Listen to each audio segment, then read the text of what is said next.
Hi there. I'm Linda and I'm 32 years old. I work as a financial analyst here in Columbus, Ohio. Last Thanksgiving, I was sitting at my family's dinner table surrounded by aunts, uncles, and cousins when my mother stood up and said something that changed everything between us forever. She looked right at me and announced to everyone in that room that I was the black sheep of our family. What happened next shocked everyone, including myself. You see, for years I had been the one quietly keeping our family financially afloat, and nobody knew the real truth about who was really supporting whom. Before we dive into this story, I'd love to know where you're watching from today. Drop your location in the comments below, and don't forget to hit that like button and subscribe for more real-life stories. Trust me, what unfolds next will show you exactly why standing up for yourself sometimes means revealing truths that change everything. Growing up in our modest three-bedroom house on Maple Street, I learned early that I would always live in my older brother Marcus's shadow. From the time we were kids, everything revolved around him. Marcus was 3 years older, and he had this natural charisma that drew people to him like moths to a flame. He was the star quarterback on our high school football team, the guy who could walk into any room and instantly become the center of attention. I remember countless Friday nights watching from the bleachers as our parents cheered louder for Marcus than anyone else in the stadium. Mom would wear his jersey number painted on her cheek, and Dad would pace the sidelines like he was coaching the game himself. Meanwhile, I sat there with my homework trying to finish my advanced placement assignments by the stadium lights. "Why can't you be more like your brother?" became the soundtrack of my childhood. When Marcus brought home a C+ and a story about making the winning touchdown, my parents celebrated with his favorite dinner. When I brought home straight A's and news about making the debate team, I got a distracted "that's nice, honey," while they discussed Marcus's college recruitment prospects. The differences between us became more pronounced as we got older. Marcus thrived on social situations, parties, and being the life of every gathering. I preferred books, quiet conversations, and actually thinking before I spoke.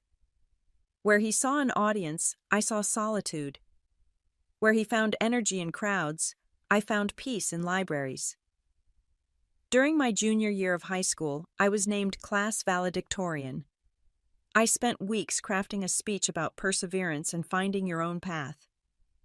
The night before graduation, Mom and Dad were more concerned about getting good photos of Marcus walking across the stage than they were about my speech. "Just don't talk too long, Linda," Mom said while adjusting Marcus's cap. "People want to get to the reception." I delivered that speech to a distracted audience watching as relatives whispered among themselves and checked their phones. When I finished, there was polite applause. When Marcus's name was called 20 minutes later, our entire family section erupted in cheers and whistles. That moment taught me something important about my place in our family hierarchy.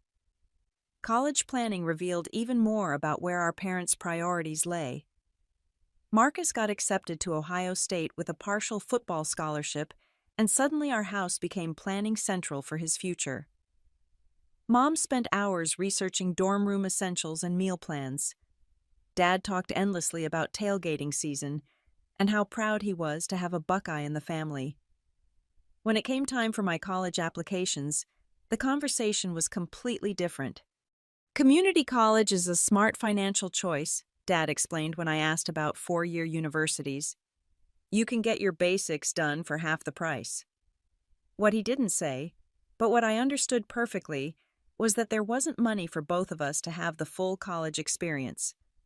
So while Marcus headed off to Columbus with a new laptop, a mini fridge, and enough spending money to last a semester, I enrolled at the local community college and took a job at the campus bookstore. I worked Tuesday and Thursday evenings, plus weekend shifts, just to cover my textbooks and gas money. Despite the challenges, I threw myself into my studies with a determination that surprised even me.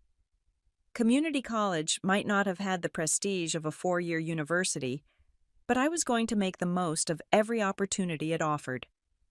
I joined the Honor Society, tutored struggling students in mathematics, and maintained a perfect 4.0 grade point average.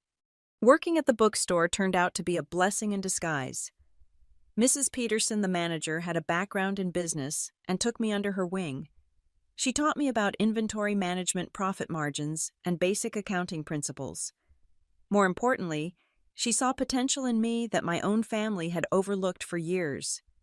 "You have a natural head for numbers, Linda," she told me one afternoon as I balanced the register with perfect accuracy for the 15th day in a row. "Have you considered studying finance or accounting?" Until that moment, I had been planning to transfer into education, thinking teaching was a safe, practical choice.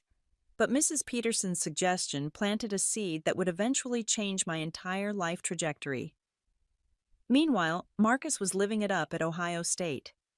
His social media posts showed constant parties, football games, and what looked like an endless stream of fun activities. The few times he called home, it was usually to ask for more money or to share some exciting story about campus life. Our parents hung on every word, living vicariously through his college experience. But something was changing in those conversations. By his sophomore year, Marcus's calls became less frequent and more focused on financial needs. "The meal plan doesn't cover everything," he'd explain. "And textbooks are way more expensive than we thought." Dad would grumble about the costs, but somehow the money always appeared. During my second year at community college, I transferred to a 4-year university with an excellent business program. I had saved enough money from my bookstore job to cover the first semester, and I qualified for several academic scholarships based on my grades. For the first time in my life, I felt proud of something I had accomplished entirely on my own. The transition to university life was exactly what I had hoped for. My professors challenged me in ways I hadn't expected, and I discovered that I had a real talent for financial analysis.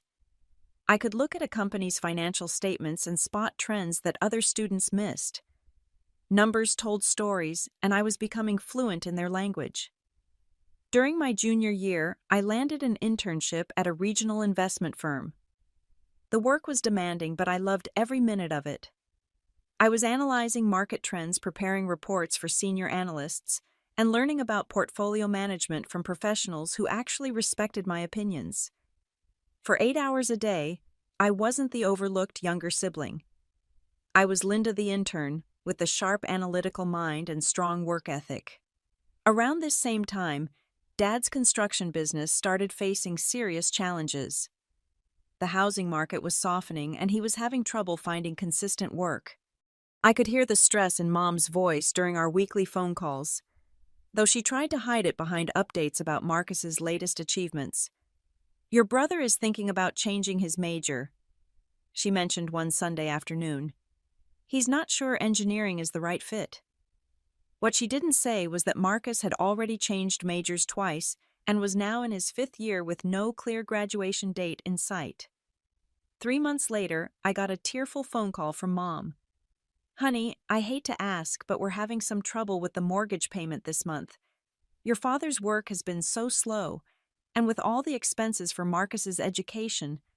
Her voice trailed off, and I could hear the embarrassment in the silence. Without hesitation, I transferred $500 from my savings account to theirs. It was money I had been saving for a security deposit on my own apartment, but family comes first, right? "Don't worry about paying me back," I told her. "I'm just glad I can help." That phone call established a pattern that would define the next several years of my life. Every few months there would be another crisis, another emergency, another situation where my family needed financial help. And every time I stepped in without question. After graduation, I was offered a full-time position at the investment firm where I had interned. The salary was more money than I had ever imagined making, especially for someone just starting their career. I found a small apartment downtown, bought my first professional wardrobe, and finally felt like I was building the independent life I had always wanted. Marcus, meanwhile, had dropped out of Ohio State during the spring semester of what should have been his senior year. The official story was that he needed to find himself and figure out what he really wanted to do with his life. The reality, as I pieced together from various family conversations, was that his grades had dropped so low that he was facing academic probation. He moved back into his childhood bedroom, which didn't sit well with anyone in the house. At 24 years old, Marcus was used to the freedom of college life, and living under our parents' roof again created constant tension. He would sleep until noon, play video games most of the afternoon, and go out with friends in the evening. When Dad suggested he get a job, Marcus claimed he was networking and looking for the right opportunity. 6 months after I started my career, Dad's construction business failed completely. A large client declared bankruptcy, leaving Dad with $30,000 in unpaid invoices and no way to recover the money. He had to let go of his 2 employees and sell most of his equipment just to pay outstanding debts. The phone call came on a Tuesday evening. Mom was crying before she even said hello. "Linda, we don't know what we're going to do. The bank is talking about foreclosure, and your father is so proud to ask for help, but I don't see any other choice." I had been expecting this call for months. The signs had been obvious to anyone paying attention. I had already researched refinancing options and had a plan ready. "Mom, how much do you need to catch up on the mortgage?" I asked, pulling out a notepad to take notes. $3,000 would bring us current, but honey, we can't ask you to," she started. "You're not asking. I'm offering. I'll transfer the money tonight." And I did. $3,000, which represented nearly 2 months of my after-tax income, transferred electronically before I went to bed. But that was just the beginning. Over the next 6 months, I found myself covering increasingly large expenses for my family. Car repairs for Dad's truck, medical bills when Mom needed minor surgery, utility payments when the electric company threatened disconnection, groceries when money was particularly tight. Each time Mom would call with tears in her voice and profound apologies. Each time I would reassure her that family helps family, and that I was grateful to be in a position to contribute. What I didn't realize at the time was how these contributions were being perceived by the rest of my family. During this period, Marcus met Sarah, a woman he had gone to high school with, who was now working as a dental hygienist. Their relationship moved quickly, and within 8 months they were engaged. The engagement party was held at our parents' house, and I contributed $600 for food and decorations. Planning their wedding became a family obsession. Sarah had always dreamed of a big celebration, and despite their limited resources, Mom was determined to make it happen. "It's important to start a marriage the right way," she explained when I questioned the wisdom of spending so much money they didn't have. The wedding budget grew from $5,000 to $8,000, then to $12,000. Each time it increased, I found myself covering the difference. The venue deposit, the photographer, the flowers, the open bar that Marcus insisted was essential for a proper celebration. I told myself that this was a one-time expense, that helping my brother start his marriage on solid ground was the right thing to do. But even as I wrote those checks, I felt a growing resentment that I couldn't quite articulate. 3 months after the wedding, Sarah discovered she was pregnant. The news was met with celebration from our parents, who were thrilled about becoming grandparents. But pregnancy complications led to expensive medical bills that their insurance didn't fully cover. Once again, my phone rang with a tearful request for help. This time it was Marcus calling. "Linda, I know we've already asked for so much, but Sarah needs this specialized treatment and we're looking at $3,000 out of pocket. I wouldn't ask if it wasn't for the baby." As my financial contributions to my family continued to grow, something else was changing. The dynamics at family gatherings had shifted in a way that left me feeling increasingly isolated and misunderstood. What I thought would earn me appreciation and recognition instead seemed to create a strange kind of distance. Family dinner conversations began to include subtle criticisms about my lifestyle choices. "Linda works so much," Mom would say to visiting relatives, as if my career success was somehow unhealthy. "We worry that she's becoming too focused on money and not enough on relationships." The irony was devastating. Here I was, sacrificing my own financial security to support my family, and somehow I was being characterized as someone who cared too much about money. When I tried to participate in conversations about Marcus and Sarah's future plans, my suggestions were dismissed as being too practical or not understanding what it's like to have a family. During one particularly memorable Sunday dinner, Uncle Bob made a joke about me being the corporate robot of the family. Everyone laughed, including my parents, while I sat there trying to smile and pretend it didn't hurt. "At least someone in this family knows how to make money," Aunt Helen added, which was apparently supposed to be a compliment, but felt like another way of saying I didn't fit in. Marcus, meanwhile, was struggling to find his place in the working world. He would get excited about job opportunities, interview well because of his natural charisma, but then struggle with the day-to-day realities of showing up consistently and meeting deadlines. He went through 3 different jobs in his first year of marriage each time, with a story about unreasonable bosses or workplace politics.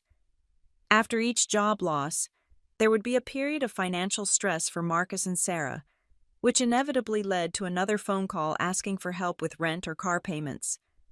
I found myself providing what amounted to unemployment benefits for my own brother, covering their basic expenses while he looked for the next opportunity. Around this time, I met Tom at a professional networking event. He was a software engineer with a great sense of humor and a refreshing perspective on work-life balance. We started dating, and for the first time in years, I had something in my life that was completely separate from my family's ongoing drama. Tom was puzzled by the amount of financial support I provided to my family. "Don't get me wrong," he said one evening after I had to cancel our dinner plans to deal with another family financial crisis. "It's generous that you help them, but it seems like they've become pretty dependent on your assistance." His observation bothered me because I knew it was accurate. What had started as emergency help had become routine support. My family's budget apparently included my contributions as a regular income source, which meant they never had to make the difficult decisions that might lead to long-term financial stability. But whenever I raised questions about this pattern, I was made to feel selfish and ungrateful. "We're family," Mom would say. "Family takes care of each other. I'm sorry you see it as a burden." The guilt was overwhelming. Here were people I loved struggling with real financial challenges, and I was in a position to help. How could I be anything but grateful for the opportunity to give back to the people who had raised me and supported me through my childhood? What I couldn't see at the time was how this dynamic was affecting the way my family viewed and treated me. Instead of being seen as a generous daughter and sister, I was becoming the family ATM. My opinions mattered less, because my primary value was financial. My own goals and dreams became secondary to everyone else's immediate needs. The breaking point came when Marcus crashed Mom's car while driving under the influence. He wasn't seriously injured, but the car was totaled and there were legal fees to consider. The drinking had been an open secret for months, but this incident forced everyone to acknowledge that Marcus had a real problem. Instead of addressing the underlying issue, the family's response was to focus on the immediate financial consequences. How would Mom get to work without a car? How would they pay for Marcus's legal representation? How would they manage with one less vehicle? Once again, I found myself stepping in to solve problems that weren't really my responsibility. I helped Mom buy a reliable used car and contributed to Marcus's legal fees. But this time, something inside me had shifted. I was beginning to question whether my help was actually helping anyone in the long run. The Thanksgiving that would change everything started like any other family gathering. I arrived at my parents' house with expensive wine, thoughtful gifts for everyone, and my usual willingness to contribute whatever was needed to make the day special. I had learned over the years that bringing nice things helped smooth over any awkwardness about my role as the family's financial contributor. Marcus was already there, looking hungover and disheveled on the living room couch. He had been living back at home for 3 months after his marriage to Sarah fell apart. The official story was that they were taking some time to work things out, but I knew from Mom's worried phone calls that Sarah had finally gotten tired of Marcus's drinking and unreliability. As relatives began arriving, I noticed the familiar pattern of conversations developing. Everyone wanted to hear about Marcus's latest job prospects, and offer encouragement about his future. Several aunts and uncles made a point of telling him how much potential he had and how sure they were that things would work out for him. My own life updates were met with polite interest but little enthusiasm. When I mentioned a promotion at work, Uncle Bob joked about me climbing the corporate ladder. When I talked about a vacation I was planning, Cousin Jennifer asked why I was traveling alone and whether I was ever going to settle down like normal people. The questions about my personal life had become more pointed over the years. At 32, I was apparently reaching an age where my single status was becoming a source of family concern. Never mind that I was financially independent, professionally successful, and generally happy with my life. The fact that I wasn't married with children meant something must be wrong with me. "We just worry that you're missing out on what's really important," Aunt Helen explained during the appetizer course. "Career success is nice, but family is what really matters in the end."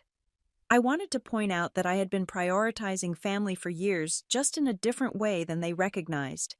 Every month for the past 4 years, I had been sending money home. Every crisis had been solved with my financial assistance. Every family celebration had been enhanced by my contributions. But apparently, none of that counted as putting family first. As we sat down for dinner, the conversation naturally turned to Marcus's situation. Mom gave a detailed update about his job search, emphasizing how hard he was working to get back on his feet. She talked about his interviews and the positive feedback he had been receiving from potential employers. What she didn't mention was that Marcus had been fired from his last job for showing up drunk, or that his job search consisted mainly of scrolling through online listings while lying on the couch. She also didn't mention that I'd been covering his car insurance and cell phone bills for the past 2 months. "We're just asking everyone to keep Marcus in your prayers," Mom said, looking around the table at our extended family. "He's going through such a difficult time and he needs all the support we can give him." The irony was almost too much to bear.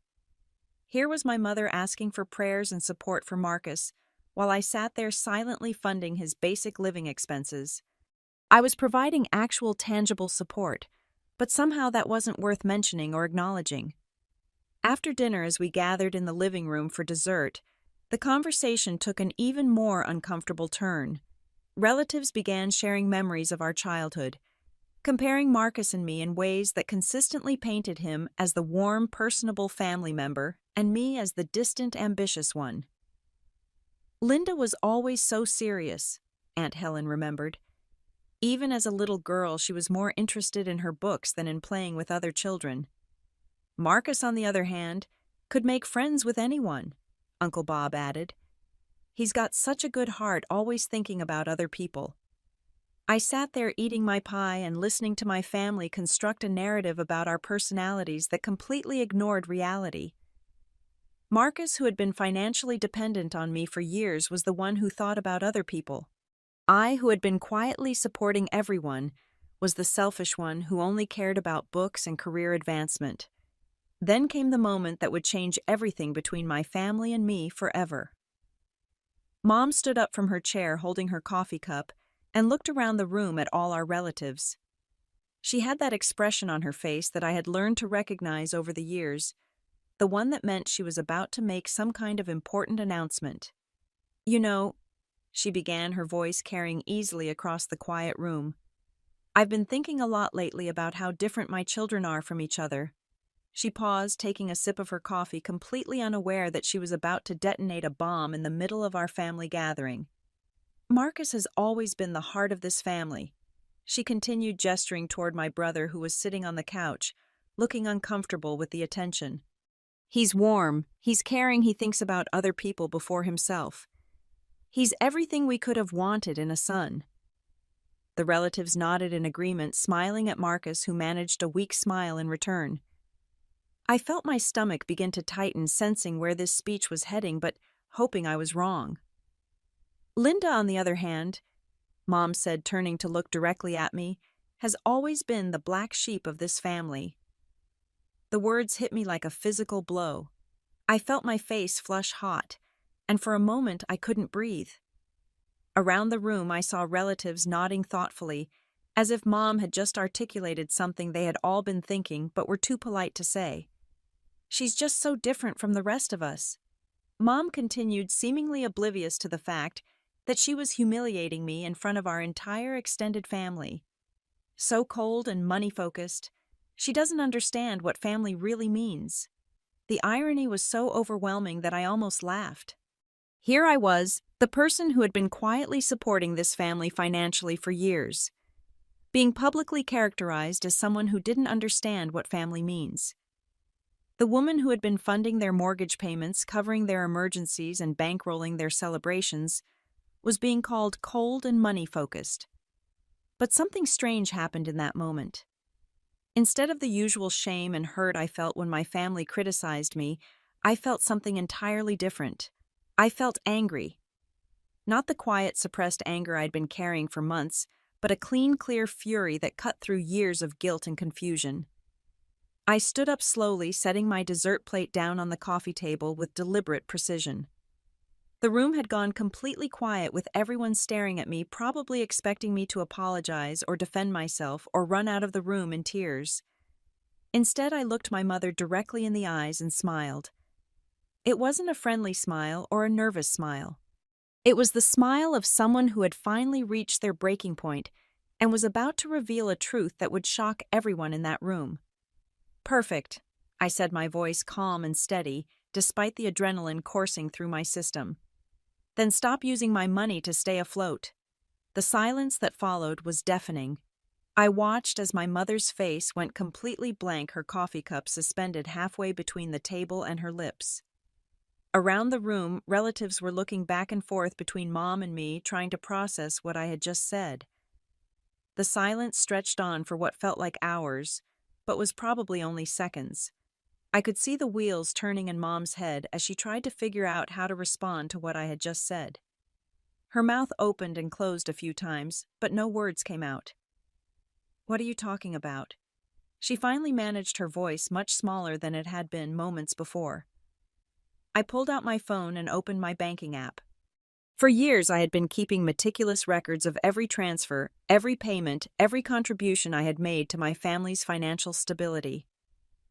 What had started as good bookkeeping was about to become the most powerful weapon I had ever wielded. "I'm talking about the $1,500 I transfer to your checking account every month to cover your mortgage payment," I said, scrolling through my transaction history. "I'm talking about the $8,000 I contributed to Marcus's wedding, the $3,000 I gave you when Dad's business failed, the $1,200 for Mom's medical bills." Around the room, I could see relatives' expressions changing from confusion to shock. Uncle Bob was leaning forward in his chair, staring at me with his mouth slightly open. Aunt Helen had set down her coffee cup and was looking back and forth between my parents and me. "Linda, please," Mom whispered, her voice pleading. "This isn't the time or place to discuss." "You made it the time and place," I interrupted, surprised by the strength in my own voice. "You stood up in front of everyone here and called me the black sheep of this family. You said I don't understand what family means. So let's talk about what family really means." I continued scrolling through my phone, calling out specific amounts and dates. September 15th, 2000 for Marcus's car repairs. October 3rd, 500 for utilities when you were behind. November 20th, 800 for groceries and household expenses. Marcus was staring at the floor, his face red with embarrassment. I realized that some of these contributions had probably been presented to him as gifts or support from our parents, not as money that came directly from my bank account. Over the past 4 years, I continued, my voice getting stronger with each revelation.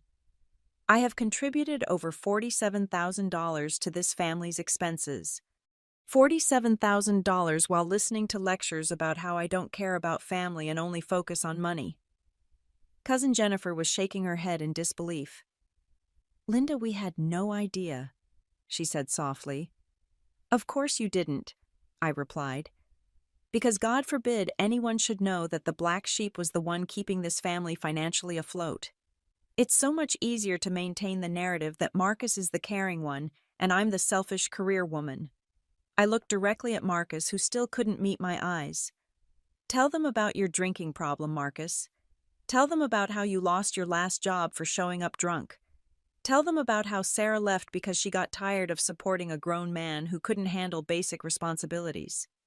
Linda, stop, Mom said, her voice breaking. Why should I stop? I asked. You didn't stop when you decided to humiliate me in front of everyone.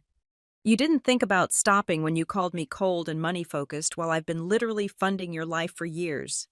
I turned to address the room full of relatives who had been so quick to judge me and praise Marcus.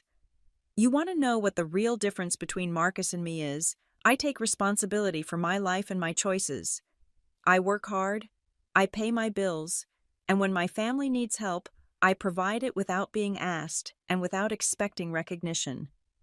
Marcus, on the other hand, is a 35-year-old man who has never successfully supported himself. His idea of taking care of family is letting his little sister pay for everything while he gets praised for his good heart.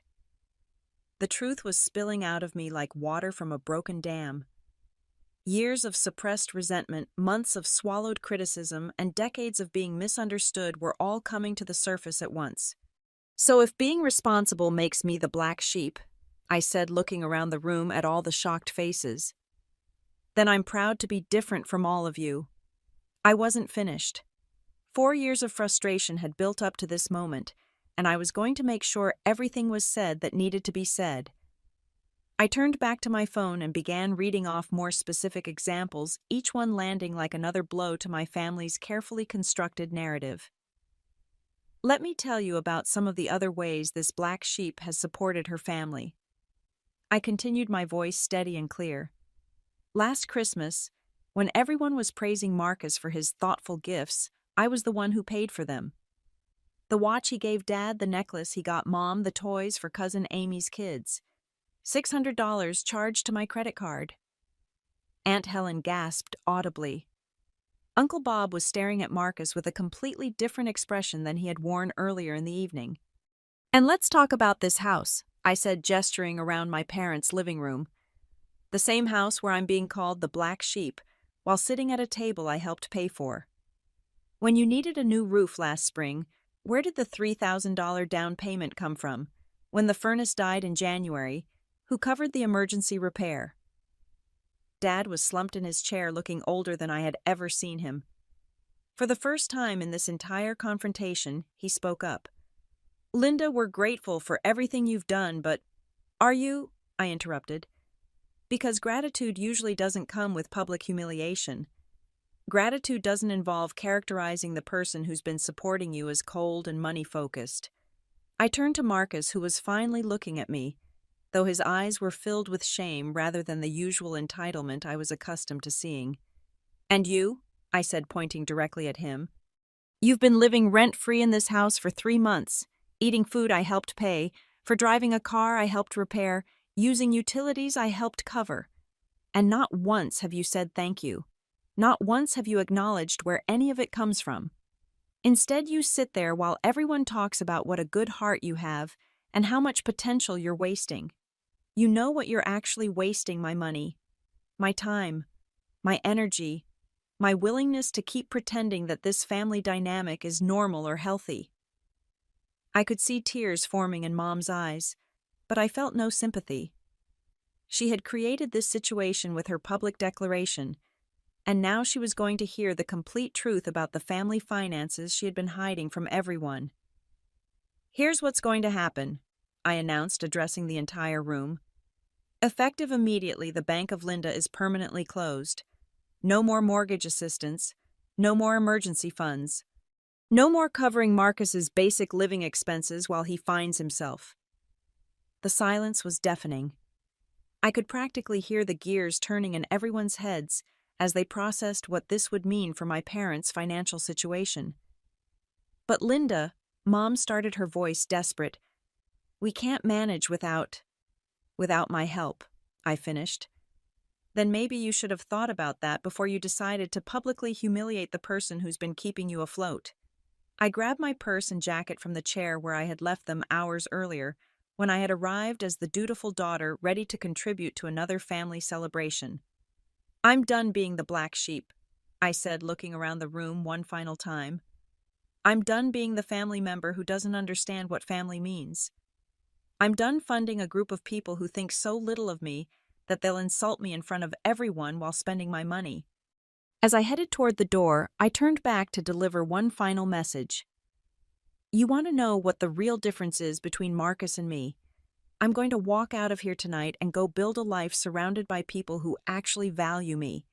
Marcus is going to stay here and figure out what it's like to be an adult without his little sister's financial support. I walked out the door while my entire extended family sat in stunned silence, probably wondering how the evening had gone from a normal Thanksgiving dinner to the complete destruction of our family's financial arrangement. The weeks that followed my Thanksgiving confrontation were unlike anything I had ever experienced. For the first time in 4 years, my phone wasn't ringing constantly with requests for financial help. For the first time since I had started my career, my paycheck was actually mine to spend as I chose. The silence from my family was initially overwhelming. I had become so accustomed to being needed, even if that need came with criticism and disrespect, that the sudden absence of crisis phone calls left me feeling strangely empty. But as the days passed, that emptiness was replaced by something I hadn't felt in years' freedom. Mom called first exactly 6 days after Thanksgiving. Her voice was small and apologetic, completely different from the confident tone she had used while humiliating me in front of our relatives. "Linda, honey, we need to talk," she began. "I think there were some misunderstandings at dinner, and we should clear the air." "There weren't any misunderstandings, Mom," I replied calmly. "You called me the black sheep of the family in front of everyone, and I told you exactly how I felt about that. Everything is perfectly clear." "But sweetheart, you know we love you. You know we appreciate everything you've done for us. I just think sometimes you take things the wrong way." The conversation continued for 20 minutes with Mom alternating between apologizing for hurting my feelings and trying to minimize what had actually happened. She kept referring to my reaction as an over-response and suggesting that I had misinterpreted her comments. What she didn't do was acknowledge the reality of how dependent they had become on my financial support, or recognize that calling me cold and money-focused while literally living off my money was deeply hypocritical. Marcus's approach was completely different. His phone calls were angry and accusatory, as if I had somehow betrayed him by revealing the truth about our family's finances. "You didn't have to embarrass me in front of everyone," he said during one particularly heated conversation. "You could have talked to me privately if you had a problem with how things were going." "I tried talking to you privately for months," I replied. "I tried suggesting that maybe you should look into treatment for your drinking. I tried encouraging you to find steady employment. I tried having reasonable conversations about boundaries and expectations. None of that worked. So you decided to humiliate me instead." The lack of self-awareness was staggering. Marcus genuinely seemed to believe that he was the victim in this situation, that my decision to stop funding his lifestyle was somehow an attack on him personally. During this same period, something wonderful was happening in other areas of my life. Tom and I were spending more time together, and without the constant stress of family financial crises, I was able to be more present in our relationship. We took weekend trips that I didn't have to cancel for emergencies. We made dinner plans that didn't get interrupted by desperate phone calls. "You seem different," Tom observed one evening as we walked through downtown after a movie. "More relaxed, more yourself." He was right. For years I had been carrying the weight of my family's financial problems on my shoulders, and I hadn't realized how much that burden was affecting every other aspect of my life. Without that constant stress, I felt lighter, more confident, more able to focus on my own goals and dreams. At work, my productivity increased dramatically. Without family crises demanding my attention, I was able to take on new projects and responsibilities. My supervisor noticed the change and began discussing opportunities for advancement that I had never considered possible. But the most significant change was in how I viewed myself. For the first time in my adult life, I wasn't defining my worth by how much I could give to other people. I wasn't measuring my value by my ability to solve everyone else's problems. I was learning to appreciate my own achievements and to prioritize my own happiness. 3 months after Thanksgiving, I received a call that changed everything. Mom was crying, but this time it wasn't the manipulative tears I had grown accustomed to. These were tears of genuine desperation. "Linda, we're going to lose the house," she said. "We can't make the mortgage payments without your help, and the bank has started foreclosure proceedings. Your father is talking about declaring bankruptcy." For a moment, I felt the familiar pull of guilt and responsibility. These were my parents, the people who had raised me, and they were facing a real crisis. Every instinct I had developed over the past 4 years was telling me to step in and fix the problem. But then I remembered the feeling of sitting in that living room being called the black sheep while surrounded by people who had no idea how much I had sacrificed for my family. I remembered the years of criticism disguised as concern, the constant implications that something was wrong with me for being successful and independent. "I'm sorry to hear that," I said, and I meant it. "But this is exactly the kind of situation that adults have to figure out for themselves." "But Linda, we're your family. We need you. You needed me for 4 years, and during that entire time I was made to feel like an outsider in my own family. You can't have it both ways, Mom. You can't call me the black sheep and then expect me to act like a devoted daughter when it's convenient for you." The conversation with Mom that day marked the beginning of the most difficult period of this entire experience, but also the most important. Over the next several months, my family was forced to confront the reality of their financial situation without my safety net, and the results were both painful and ultimately necessary. Dad swallowed his pride and took a job working for another construction company instead of trying to rebuild his own business. The pay was lower than what he had been making before, but it was steady income with benefits. More importantly, it was a job he could actually do, instead of relying on my contributions to make up the difference between his declining business income and their expenses. Mom picked up additional hours at the department store where she had been working part-time. She also started looking seriously at their monthly budget-cutting expenses that had seemed necessary when they had my financial support, but were actually luxuries they couldn't afford. Most significantly, they downsized their living situation. The 4-bedroom house where I had grown up was too expensive for them to maintain on their actual income, and without my help, they couldn't pretend otherwise. They sold it and moved into a smaller apartment that they could afford with their combined salaries.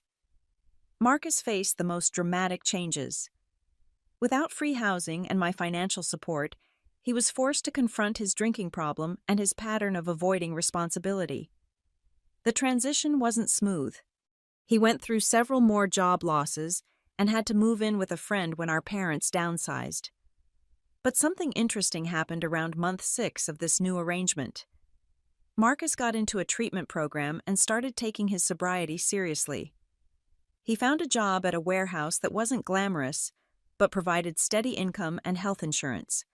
For the first time in years, he was supporting himself. During this period, I maintained minimal contact with my family. I wasn't angry anymore, but I also wasn't ready to rebuild relationships that had been based on financial dependency and mutual resentment. I needed space to figure out who I was when I wasn't constantly trying to rescue everyone else. Tom and I were growing closer, and he helped me understand something important about healthy relationships. People who really love you don't make you choose between being yourself and being accepted, he said one evening as we discussed my family situation. They love you because of who you are, not despite it. That observation helped me realize something crucial about my family dynamics. For years, I had been trying to earn love and acceptance by being useful, by solving problems, by making myself indispensable.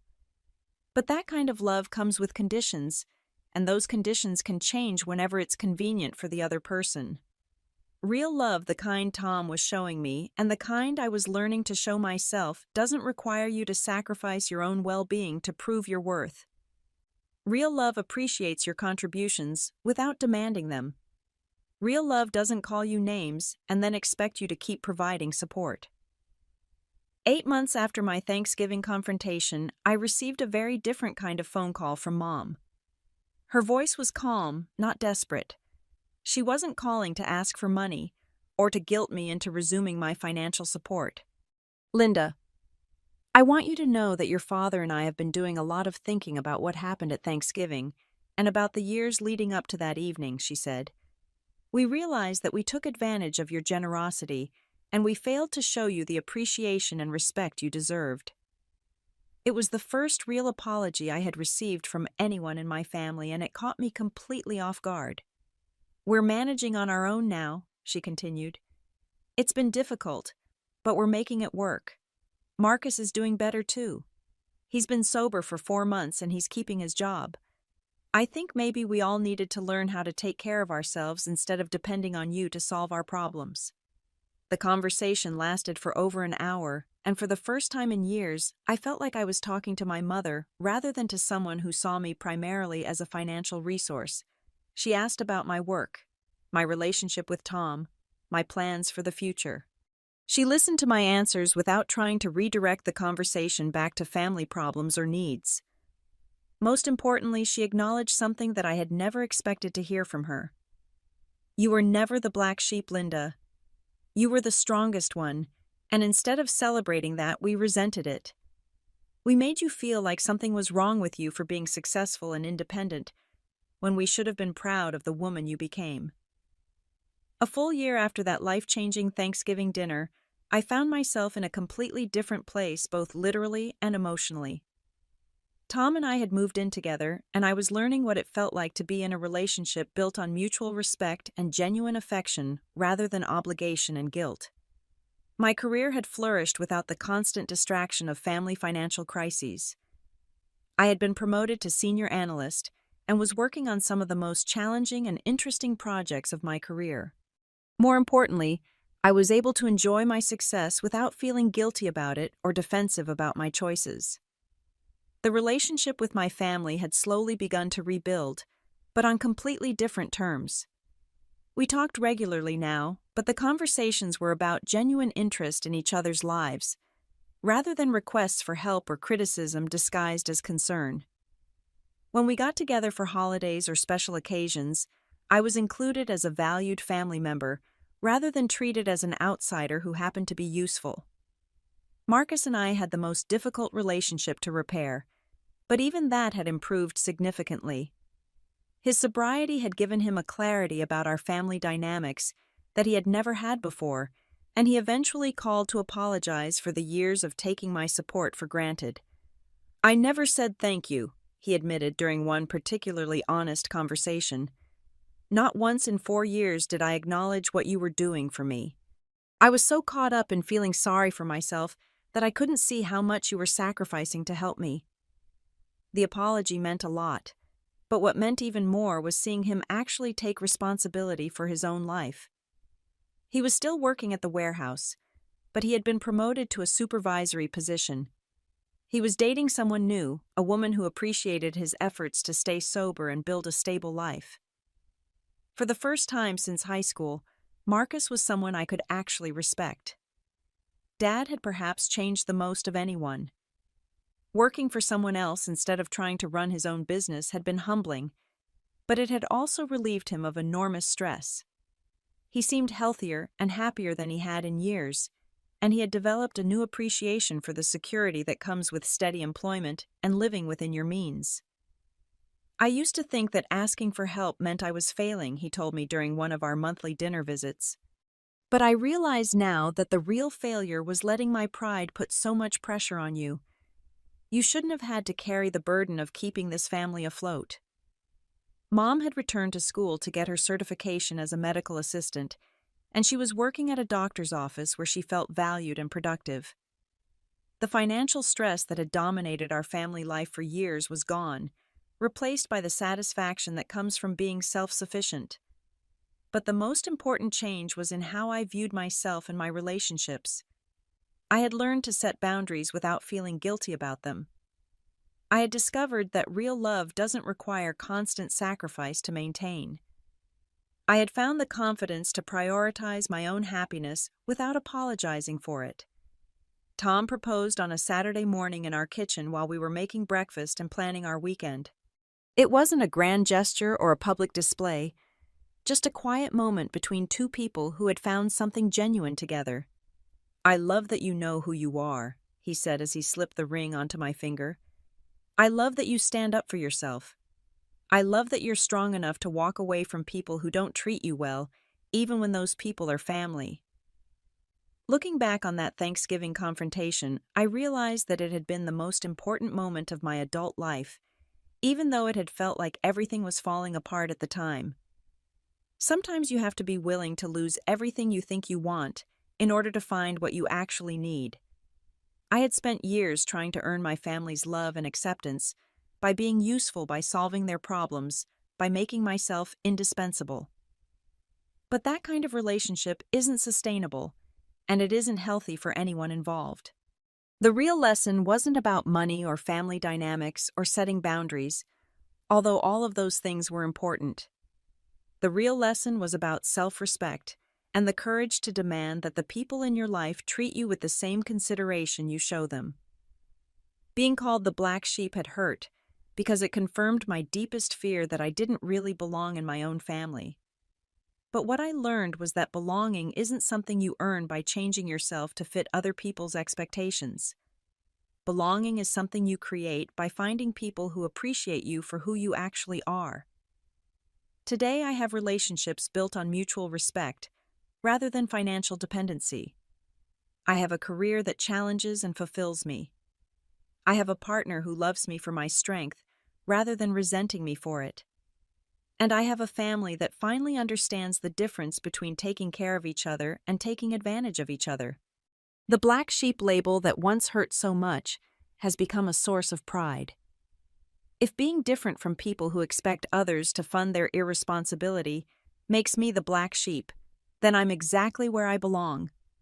Have you ever been in a situation where you had to choose between keeping the peace and standing up for yourself? How did you handle family members who took your generosity for granted? I'd love to hear your stories in the comments below. If this story resonated with you, please give it a like and subscribe for more real-life experiences about setting boundaries and finding your worth. Share this with someone who might need to hear that it's okay to put yourself first sometimes. Thank you for listening to my story. And remember that your value isn't determined by how much you're willing to sacrifice for people who don't appreciate you. Until next time, keep standing up for yourself and building relationships that celebrate who you are.